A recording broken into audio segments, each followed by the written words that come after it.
Risk.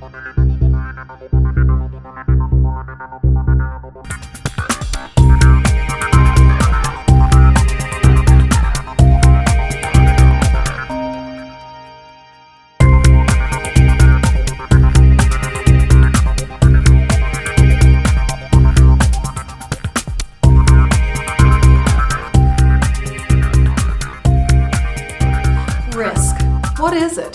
How do you identify it? How do you control it? What level of risk are you willing to accept? When we decide to fly, we are accepting risk. The same is true for driving a car, taking a bus, riding a bicycle, or walking across a busy street. Much of what we do involves risk. Hazards are present in our daily lives, and with them are inherent risks. Am I making a wise decision? We all have a little voice inside our head that may tell us, that doesn't look right, or that asks us, is this action that I'm about to undertake safe? In some cases, the voice may inform us, this is a very stupid thing to do. In life, we usually have the correct answer stored in our memory, which will lead us to the safest course of action. However, when we are subject to the dynamic and complex environment of aviation, the little voice inside our head may need some assistance. By relying on regulations, training, and being current in our skills, we are given the much-needed guidance in answering the question, is this a wise decision? At times, the risk is such that avoiding it may be the only right way of dealing with it. But we cannot always decide simply to stay on the ground or to leave the car in the garage. Living requires that we manage risk by learning to make good decisions. What is risk? By definition, risk is the combination of a specific hazard and the likelihood that it will occur. Risk can be measured by the likelihood or probability, multiplied by how often the hazard is encountered. The severity, or consequences, of the risk allows you to assess its level. For example, aircraft accidents can be expressed by 1 accident per million flights and can be quantified through loss of life or financial loss.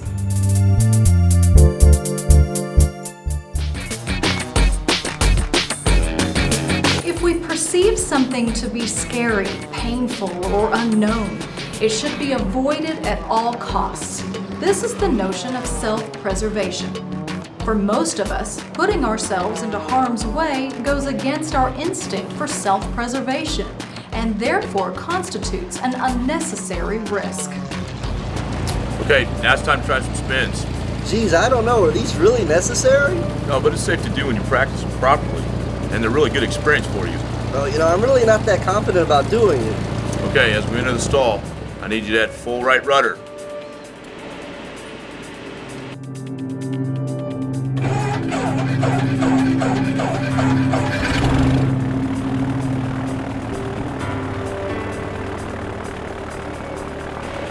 Hey, that wasn't so bad after all.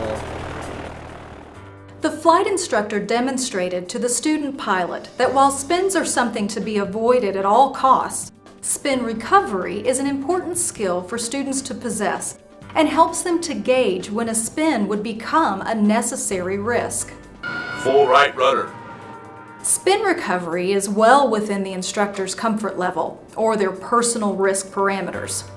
The student, having never tried a spin recovery, is operating outside of his comfort level and looks at this particular lesson as an unnecessary risk. Upon recovery from the spin, the student realizes that he now has the ability to recover the aircraft. The risk manager, or in this case the instructor, sees that the student is better prepared in the event that this should happen in the future. However, the instructor points out to the student how much altitude is lost during the recovery and informs the student of the risk of performing the maneuver at too low an altitude. While in training, a student pilot's risk is managed by lesson plans and the supervision of the instructor. Once the student becomes a licensed pilot, they are not as constrained and are likely to encounter more risks in flight. They may encounter weather that they've never experienced, They may fly more advanced aircraft, and they may undertake more complex trips that are longer in duration and require flying over unfamiliar terrain. Eventually, they will gain experience, but early on, new pilots may not even recognize some of the hazards. They will not have acquired the rule-based behavior patterns of a more experienced pilot. The student's lack of experience results in an inability to deal with high-risk situations.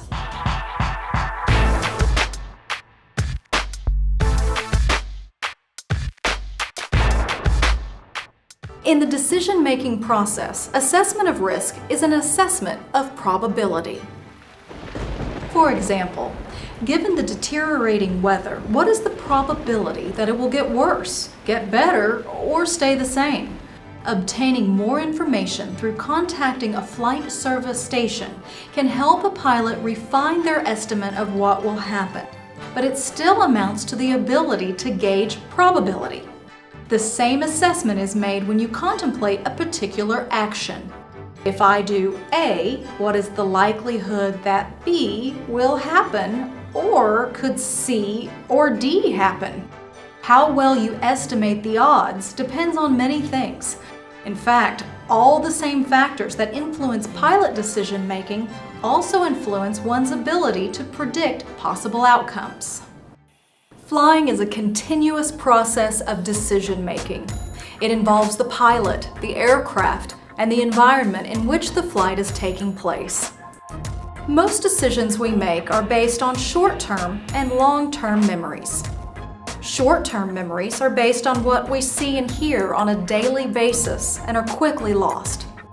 If information needs to be accessed time and again, it will more likely be stored into long-term memory, and this is typically accomplished through repetition or training.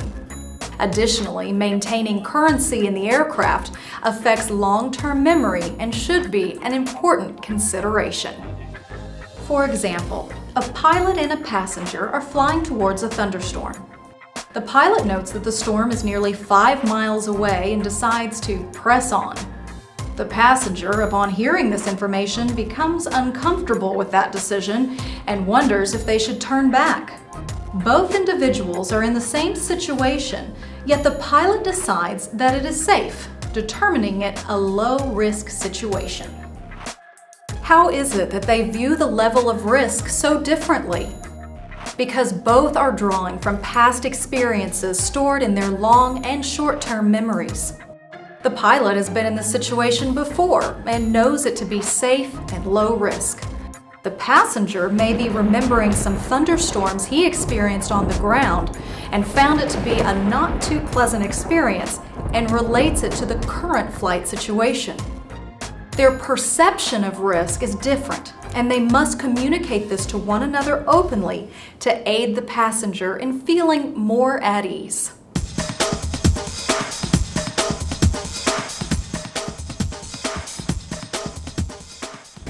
There are 4 primary factors that can reduce the probability of risk.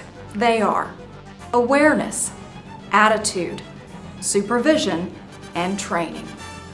Where have you been? Where are you now? And where are you going? If you can answer these 3 questions before taking action, in flight and in life, you will most likely be able to avoid a major disaster. Awareness is achieved by pilots becoming more cognizant of their surroundings. Forward thinking and planning are required to have an understanding of risk and the liabilities associated with flying. A pilot's attitude has a direct correlation to the level of risk that they're willing to accept. A pilot's reputation, crew and passenger expectations, disciplinary issues, job security, and ego can be a part of the equation of a pilot's attitude toward decision-making and their level of risk acceptance. Supervision acts as a control to minimize risk. This can be as simple as a manager ensuring that approved cockpit procedures are being followed. However, with privately owned aircraft, the pilot is the supervisor and manager. They provide their own oversight. While following all the rules and regulations can help a pilot self-assess, It must be realized that they are the ones responsible for policing their own personal, physiological, and psychological state to ensure that they are not the major risk to having a safe flight. Just because you may not be a professional pilot does not mean you should not try to fly like one.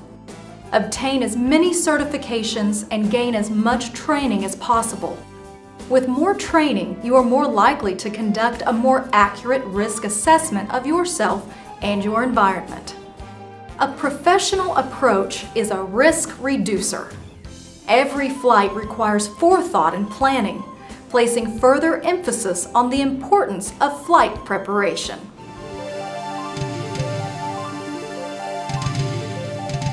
To reduce or minimize the negative consequences of an event is where the concept of risk management comes into play. In general aviation, this term is frequently used in the context of making decisions about how to best handle situations that affect the safety of flight. Risk management is the process of identifying hazards, assessing risks, making a decision, implementing the decision, and monitoring the results. Being able to manage risk effectively reflects a decision in good management. Risk management is the ability to identify and control risks according to a set of preconceived parameters. But who sets these parameters, and why are they important? Parameters can be set from a variety of sources, such as the FAA, the organization, management, the flight crew, the pilot in command, or PIC, as well as others. It is predominantly the PIC that is responsible for setting the risk parameters and is the key component for preventing accidents. One primary objective of this training is to assist pilots in being able to recognize the risk associated with their aviation operation and how to set their own personal risk parameters. It's true that what one pilot would consider to be an unacceptable risk would be different for another pilot who has the past experience, knowledge, and skill for that situation. Much can be gained by simply listening and observing others and how they relate to risk every day, experiencing common situations in an aviation environment. History has repeatedly demonstrated the importance of having all crew members share the same perception of risk. This is a key step in risk management. Consult and involve the people who will be affected by the decision-making process. Having everyone on the same sheet of music gives everyone a common frame of reference. This is of vital importance in the aviation environment where there is so much to lose.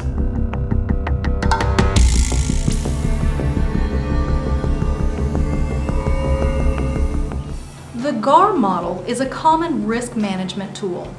The green, amber, and red, representing GAR, helps determine different levels of risk. This model is commonly used by the U.S. Coast Guard in high-risk operations of search and rescue. The Coast Guard has identified 6 elements that affect the potential level of risk. They are supervision, planning, crew selection, crew fitness, the environment, and flight complexity. While this model is a viable tool in risk assessment and management, the true importance is that it creates a shared understanding of the potential risk. Additionally, open communication allows for exploring ways that risk can be managed. Even if you don't have a risk management tool, such as the GAR model, you can use the 6 levels of risk management to help evaluate your flight during the preparation phase. With supervision, consider the type, quality, and quantity of the organization and crew supervision, the means of cross-checking and monitoring of information. If you are a private pilot, you are the supervisor. Have you established standard operating procedures and guidelines? Do you have an effective checklist for your operation? These procedures will help aid in accountability when it comes to assessing risk. When considering planning, do you make time available for the amount of preparation needed for the flight? Is the important information current and available? Spending time in pre-flight planning will help one to counter risk. If you are planning a trip that risks you flying at night when you are not qualified to do so, try planning backwards from the goal. For instance, if I want to arrive at my destination before dark, I will have to depart before 4 p.m. If I'm not airborne before this time, I will not take off, or I will plan to only travel part of the way. Pilots should view a flight plan as an event organizer that has identifiable areas of risk. All risks should be taken into consideration. For example, a pilot planning a cross-country flight might notice several likely areas of traffic, uncontrolled airports, airway intersections, and training areas. They should either plan to fly around these areas or become extra vigilant when encountering such risks. A good rule of thumb might be, if I'm not sure what to do, I will act in the safest way possible. Here, the intentions are good, but an inexperienced pilot might not be able to identify the safest action. Critical decisions about the aircraft must be made on the ground during pre-flight planning. Such decisions involve having enough fuel for the planned flight, weight and balance, takeoff and landing performance, crosswind limits, and cruise performance. Pilots conduct a walk-around for themselves to assess the condition of the aircraft. Aircraft assessments must continue throughout the flight with the monitoring of temperatures, pressures, fuel consumption, vacuum pressure, as well as other components.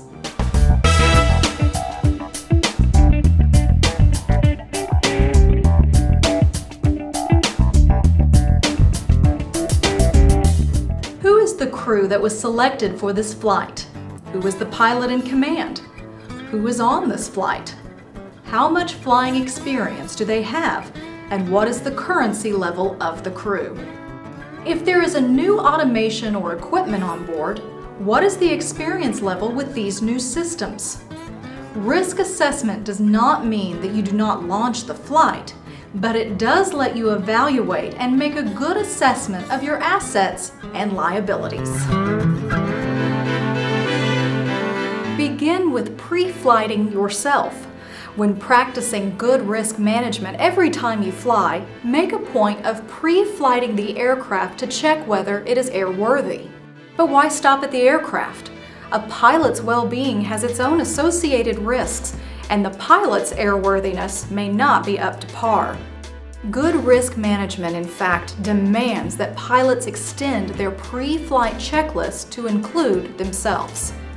Before any flight, pilots need to consider a number of factors: whether they are competent to fly, whether they are unhealthy or fatigued or taking medication, whether they lack flying time from the past several months, which could affect their sharpness and their ability to respond, and if they have an accurate assessment of their own personal stress level.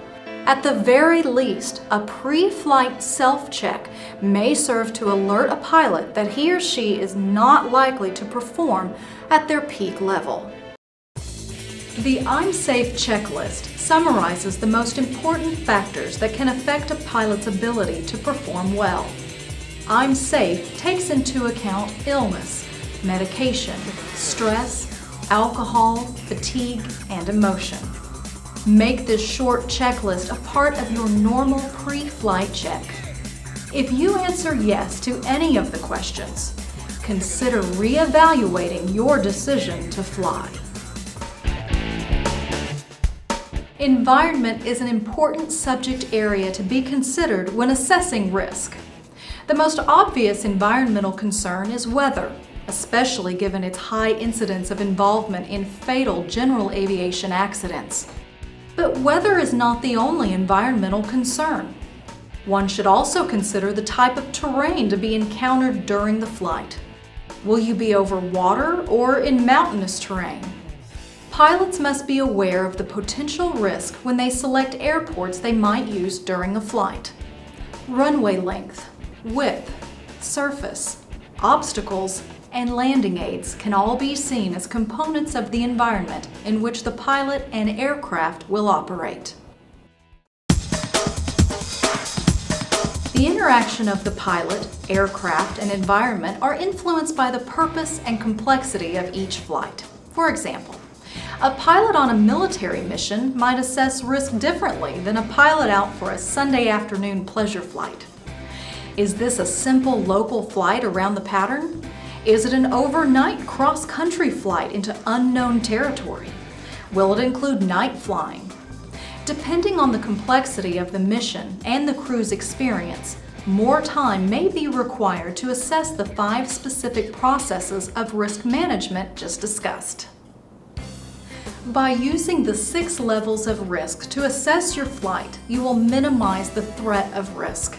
There are many risk assessment tools available, and each pilot should use the one that they feel best fits their operation.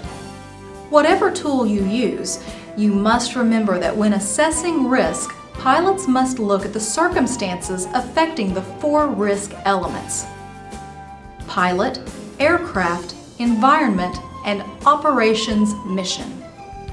Pilots must acknowledge that the situation can become a risk element in itself. The most important rule of risk management may be this: always leave yourself an out or wiggle room. Leave some time into your flight plan for the unexpected. This will give you some time to make a better decision. For example, if you are approaching bad weather, make sure it isn't closing in behind you. If you're on a final approach, don't let your airspeed get too low. Sometimes the regulations prescribe an out, such as the requirement for fuel reserve on a cross-country flight, or the restrictions on over-water flights by single-engine aircraft. Take a long look at your assets and your liabilities, and always do some what-if planning for each and every flight. You may opt to fly today, but by adjusting or changing your profile, you can improve the risk factors to work in your favor. In this training, we showed you the factors of risk that can influence a pilot's decision-making ability. We have defined risk and how it can be measured. This training has demonstrated a variety of countermeasures and risk management techniques that can help you in making better decisions. The Civil Aerospace Medical Institute has developed a video series for operational human factors. Subjects such as situational awareness and crew resource management are among some of the modules available for viewing. For more information, visit FAA.gov and type the keywords Airman Education in the search box.